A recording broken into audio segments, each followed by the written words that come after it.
What's up guys, Nick here. Today we'll be talking about neutral density filters. Basically, these things are incredible and I'm going to be talking about why you need them. If you're a photographer, videographer, whatever, you need this. Let's get into it.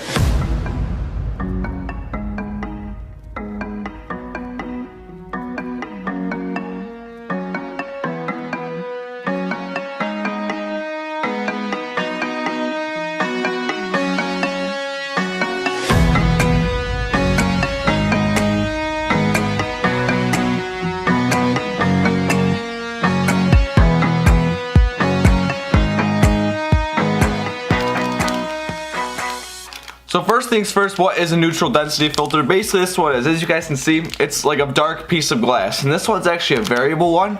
I'm not going to take it out of the package yet because I ordered a bunch of step rings because this is a big filter, so it'll fit on big lenses. But I only have a kit lens, which is tiny. So I got these step rings here adapted to this lens. But it turns out these are the wrong type of step rings. These are to go from a small filter to a big lens. And I need from a big filter to a small lens. But anyway, that's why this isn't out of the package yet. So this is a variable one, which means I can adjust the darkness of the glass depending how bright it is. So a common analogy that's used when talking about ND filters, that's like sunglasses for your camera. That's very true, because it's just a darkened piece of glass you put on your lens, minimize the amount of light going into your camera. And these are very popular in photography if you're doing long exposure. Let's say you're shooting a waterfall midday. You want to get the motion of the waterfall over a couple seconds. Well, without this, the image would be white and you wouldn't be able to recover it in post. But with this, it'd be normally exposed and it would look great. And now let's talk about video, because I'm more of a video guy. I like shooting videos and stuff.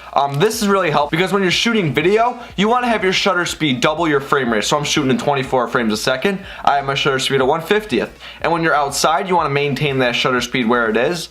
But, you know, it's going to be really bright, so you have to drop down your aperture. Not with an ND filter. You can open up that aperture wide open to get some shadow depth of field, and also maintain your shutter speed where it is with an ND filter. And now you can get ones that are really cheap, like this one. This was like 25 bucks, and there was a lot of good reviews about it.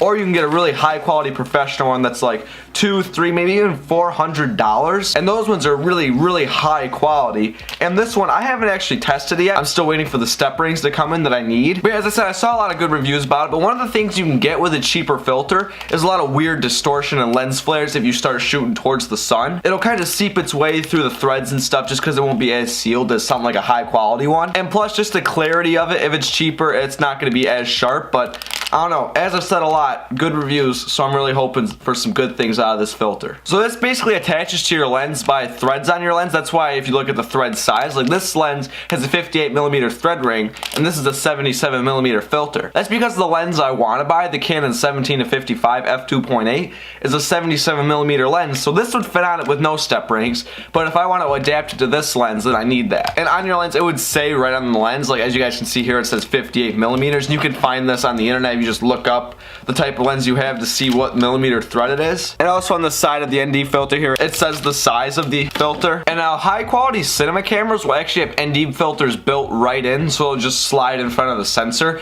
And you won't get any vignetting with that. Basically, vignetting is like that weird dark spots on the outside of your lens. You can actually add this in post-production if you like. On some of my Instagram photos, I do add it slightly just because I kind of like the look of it. But with ND filters, if you have it very, very dark because, you know, it's super bright out, you're gonna get a lot of vignetting, and that's something that won't happen if you have it where it just slides in front of your sensor. And Canon actually has an adapter for the EOS R to adapt to your EF lenses, but there's a little tray in there which you can slide different ND filters in, and there's no vignetting because, as I said, it's right in front of the sensor. You can actually get variable ones, so you just have to go behind your lens and start spinning it like that, and it's great. It works just the same as this, just it's a little bit more of an efficient style. So maybe if you want to put another filter on the outside of your lens, like a polarizer, then you still have your ND filter behind the lens, and on the front of the lens you can screw on your polarizer filter. And now polarizers are a whole different topic. They're like wizard magic stuff. I'll link a couple videos below talking about polarizers that you guys can check out. But definitely ND filters are one of the most popular filters out there in the filmmaking world, just because they're such a necessity if you're shooting outside. And a lot of us like the shallow depth of field, so you want to have your aperture wide open. But that's it for me, guys. Just a short video talking about ND filters and why I think they're a necessity if you're a filmmaker,